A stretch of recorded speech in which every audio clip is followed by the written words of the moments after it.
Hey friends, Ash here, back with Richard Urpon, the owner, perfumer of Precious Liquid, and also the perfumer of the fragrance that we're going to talk about today, which is this one, Tom Ford Oud Wood, which is one of the best-selling niche fragrances of all time, one of the biggest, if not the biggest, oud fragrance of all time, because for a lot of people, that's like their go-to, their signature scent, or the fragrance that got them into more niche type fragrances, or their fragrance that got them into oud in general. So it's a really, really big one. And since you made it, I figured you'd probably be the best person to talk about it. So thanks for jumping on and giving us your time again. And I know that you launched a couple oud fragrances here recently through Precious Liquid. One of them is this one, which actually I'm wearing right now, which is Juniper Oud. If you want to just do like a quick run through on that one before we jump into the Oud Wood. And this is linked, Precious Liquid is linked down below also. Thank you, Ashton, for being there again with you. So yeah, Juniper Oud is like a fragrance. I wanted to get like a man, the company I work for, they have a beautiful quality of juniper, jungle essence. That juniper is not as harsh as sometimes juniper can be like really a little bit like on the little harsh side. And, like how the gin is, like the dryness of the gin, like people refer to gin. But that quality at Man is a very beautiful quality with a lot of depth, still has a nice pop. And that's what I use to do the Juniper Oud that we created for Precious Liquid. So it's really like a singular note. It's more for people who like more monolithic fragrances that apart from that sparkle in the opening, it's going to stay pretty much what it is for the life of the fragrance, So it's more like a scent than a fragrance, kind of. Yeah, after the opening, it stays pretty similar, so you kind of know what you're getting after it settles in. Yeah, it's not that complex, It's like pretty much like there's a tune, and that same tune is kind of like, if you that same melody goes on and on, Yeah, it's a really nice woody one. Like I said, I'm wearing it today. It has almost like a touch of a leathery undertone to it, and then a nice bit of a spiciness that carries through. But then it's not heavy-handed, like smashing you in the face, kind of the way the spiciness kind of plays together with the wood. Yeah, it's kind of a skin scent, but that has a really good performance, So what I like with oud for me is like it's sensual, You have that sensuality, It's blending with the skin, It's like it's almost alive a little bit, It's like that's what I like about oud, It's like it's sexy, it's sensual, it makes you, It's almost like, when you have a scarf and you spray on a scarf and then you pick it up the next day and you say, that's me, It's kind of, I like that.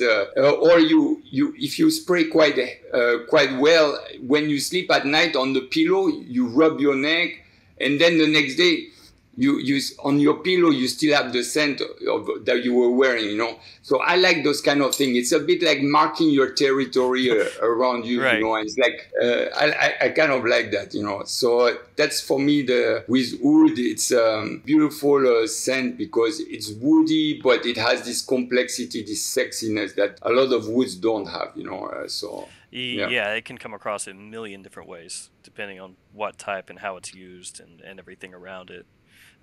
So I guess with Oud Wood, do you want to talk about how the whole thing came to be, or because yeah, you created the thing, so how did it, I guess, get started? Yeah, so I can make it really short. Like basically, you had Tom Ford that just signed with Estee Lauder at that time, and he opened his beautiful boutiques, on I remember on Madison. I was living also on Madison, so in New York, on the Upper East Side, and you enter those boutiques, so beautiful, special, and high luxury, every details, beautiful.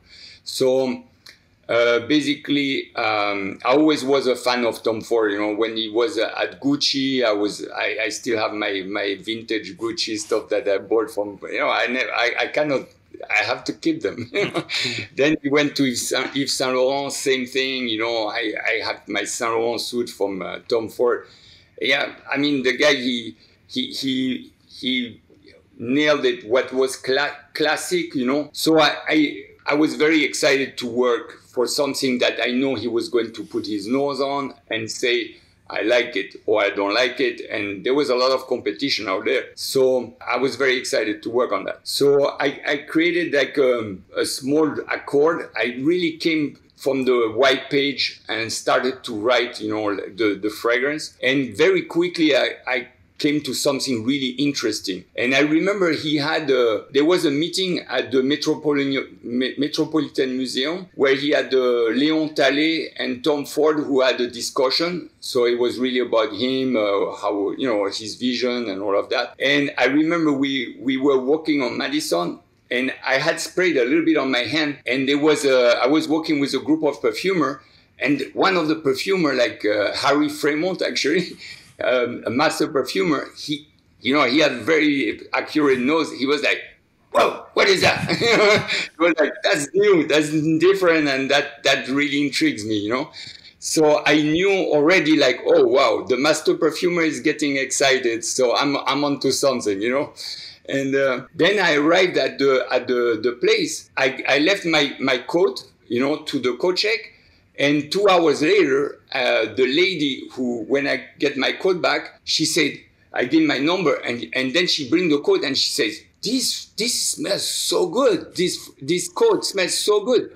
And so I know that if I had like a senior lady that was so excited for my fragrance, I knew I had something very unique, you know, because all the people a lot of fragrance people were there, you know. So I was not the only coat there with a fragrance on it. Yeah, it's just like a bomb of fragrances. So the coat check, I know for me it's almost a miracle. I don't even know how she would, but honestly, she smelled it, she liked, and she was like, my God, this is what smells so good in this place. So I knew there was a lot of excitement around that. I also showed it to the evaluator, you know, when I was at Firmenich. She smelled it. And she was like, oh my God, this is good. I think Karen is going to like it. And then Karen Curry, who developed the fragrance at the time, she smelled it. She said like, let's show it to Tom. You know, I think he's going to like it. So they made me do a few some minor moves, you know. But pretty much the fragrance was approved like really fast because Tom Ford smelled it and he says, that's it. I really like it, you know. So that was really the first few fragrances for the private blend collection that was very exclusive for his store. And honestly, it was going to be just, we sell like a few bottles every year, you know. It was not supposed to become a big success, you know. It was supposed to be in that store, just be like a very, you know, like something very exclusive. Not access for many people, and they kept it like that for a while, you know. But when it comes to the success of the fragrance, I really believe that what made it so successful is that women's liked it as much as men's. And I have like women's and men's that always call me back and say, oh, I love this fragrance. Yeah, I think that's what is really, the magic was that it was as appealing for women's that it is for men. And the Tom Ford line was a little bit more masculine driven and a little bit more classic. And this fragrance really stood out because it was not based on the classic structure, a classic fragrance. It was really something new, different. And the story of oud at that time was not told, you know. It was an untold story.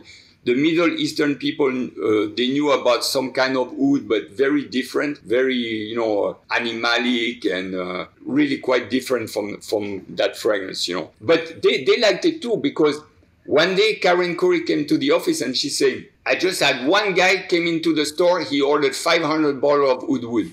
I say, are you sure? I mean, that's a good sale. And she said, yeah, he had a big wedding and he wanted every guest to get an Oud Wood as a gift, you know, for his wedding. a guy from the Middle East, you know, so this fragrance, honestly, it's true that people also, what is incredible is that people liked it as much in Europe than they liked it in the US. That's also part of the huge success, because it's quite difficult to have a fragrance that is global, you know, that everybody likes as much, you know. We all have all these difference in culture.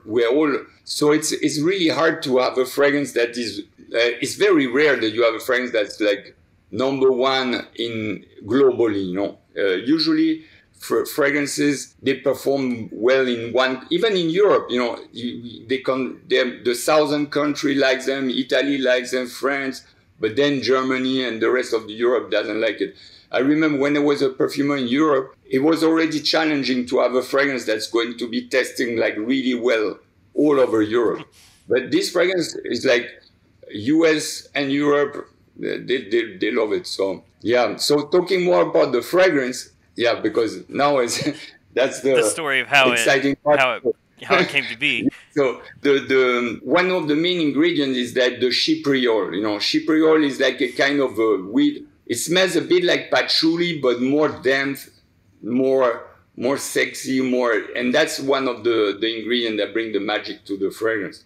And of course, like the cardamom, there's a wood blend, you know, inside this fragrance also. That is very important too. I mean, one thing I can say, there used to be lyrol inside, you know, and so it went through a few changes in formula because of regulatories. And unfortunately, I can say like the original formula was I preferred, you know, and little by little we compromised a little bit about the fragrance. Especially sometimes I hear people saying the fragrance doesn't have as much long-lastingness and all of that. The first fragrance, the way I created it, used to have more long-lastingness, and so yeah, that's a little bit of a pity. But yeah, the IFRA regulations where they come in and drop the hammer. Yeah, I think on the official note breakdown, which I know note breakdowns are not necessarily what's actually going on, because sometimes the note breakdown will be for marketing purposes. You know, it'll have like accords and things that are not really in the fragrance, but it had oud, rosewood, sandalwood, vetiver. I guess those were the woods that were listed. So that's kind of what you were talking about, like the wood blend that you put together for it. Yeah, the sandalwood, certainly sandalwood, and also there were like some woods that some molecules that Firmenich has, you know, that are like captive. So it was like something like yeah, it's like really like kind of a secret blend. Yeah, you can't tell the secret. So did you go into it kind of like, what was the thought process with it? With the just to try to make something really sexy, woody, spicy, or what was the moment, I guess, when you were making it where you thought, oh, like this is what makes it pop, like this is the thing that makes it kind of what it is? Yeah, I mean, I also have like a little bit of pink pepper, so they have like the cardamom, like, so they are definitely woods and spices, and musk also. What makes it really interesting, you know. You remember the white musk, you know, like you remember those musk. Musk doesn't have so much identity, but it's more of a feeling, you know.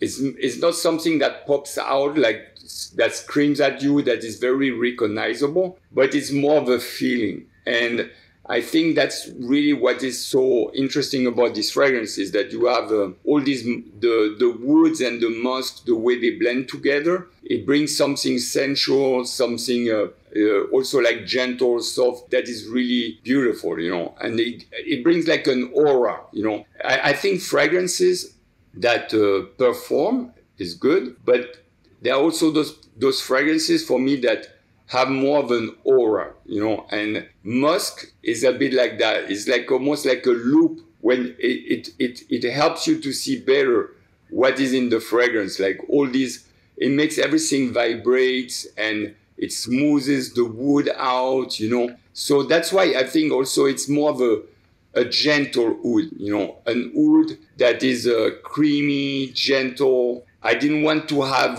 vanilla. I didn't want to go sweet, I wanted to stay into this creamy, gentle, woody complex that would be also something that would be gentle enough for women to wear, So I really had in mind to have because they said it was a niche, at that time niche was not it was something quite new, So niche, it was oh wow, there are those fragrances that are going to be as masculine as feminine, It's not, you get out of the codes. Okay, masculine fragrance has to be like that, and feminine has to be like that. So it was, how can you write a story that's not going to borrow out of the traditional codes, So I think that fragrance is a very good example of that, Yeah, it's really wearable. I mean, that's why I think a lot of people, like I said at the beginning, made it their signature scent, or kind of like the fragrance that helps people get into oud, because sometimes oud can be, I don't know if scary is the right word to get into, but a lot of people are like, I don't really want to spend much money on trying out all these different oud fragrances because maybe I get them in and they're really hard to wear. Maybe I can wear it once a year or something like that. But with Oud Wood, you can wear it all the time, especially fall through winter, and good daytime, evening fragrance. So it's really appealing, and that's obviously why it still is a top 10 bestseller, even years and years after it came out. And it's inspired a lot, if you want to call it inspired, a lot of other fragrances out there to smell similar, which maybe at some point I'll send you some of those so you can see. But there are a number of scents out there that are Oud Wood inspired. So they took a look at what you did and they were like, "Oh, cool, I'll do that too." which that happens anytime you have like a big bestseller. So I guess you can't avoid that. Yeah. No, that's good. I mean, that's the in French you would say c'est la rançon de la gloire. That means that it's the ransom of the glory. That sounds pretty nice. I couldn't say it, but Yeah, no, that is yeah. I think it's one of the, I think on the Mount Rushmore of private blend fragrances. Like if you were to pick four of the most important private blend fragrances, it'd probably be Oud Wood, Tobacco Vanille, maybe Tuscan Leather. The fourth one probably would be To Taste. So, one person might like Neroli Portofino probably, just because that kind of kicked off all the fresh ones. But yeah, it's got to be up there for sure. I think one of the more important niche fragrances in general, of the past, I don't even know, 20 plus years. So pretty crazy. Yeah, with that one, one other thing I wanted to ask, I guess, is Tom Ford fragrances, the private blend. They have pretty good budget, I would assume, like for the perfumers to be able to use ingredients for. Yeah. I mean, honestly, it was like if you look at 3-4 times what you would have for a designer, so the ratio of price at the end, it makes sense, It's yeah, yeah, because I guess to a certain point, once you get a budget like that, you can pick pretty much whatever you think is going to make it work. Whereas with sometimes, like I would guess with designers, you have to cut a little here, a little there on some of them to make it work. But the private blend fragrances, at least from what I've heard, typically have a really good budget to work with. I just wanted I to mean, ask. sometimes you have some ingredients that are a little bit like what I call fillers, So they're fillers ingredients. So they basically, I put them into, if I don't have the budget that I would need, I'm starting to put those ingredients, So there are some musky notes that are quite cheap. Some others, they have some woody notes. And those they are some kind of fillers. They smell kind of good, but they're a little bit cheap. So you can put bigger quantities, and yeah. So that's with private blend. We didn't have any issues with that. We could use any ingredient, almost any quantities of the ingredients, and so that's really nice for an artist to be able to express. The way you see it without limitation, it's always a very nice thing. Yeah, they're expensive, but it's one of those things again where if you want something, I guess, at a certain quality, at some point you end up paying for it one way or the other, especially when there's marketing and everything else that goes into it. So that's Oud Wood. Do you want to say anything else about this bad boy before we wrap it up? No. I just like, yeah, it's, for me, it was just like those kind of thing. You are a perfumer, you work hard, you try to create some new things, and sometimes the magic happen. It's the right brand, right name, right bottle, right everything.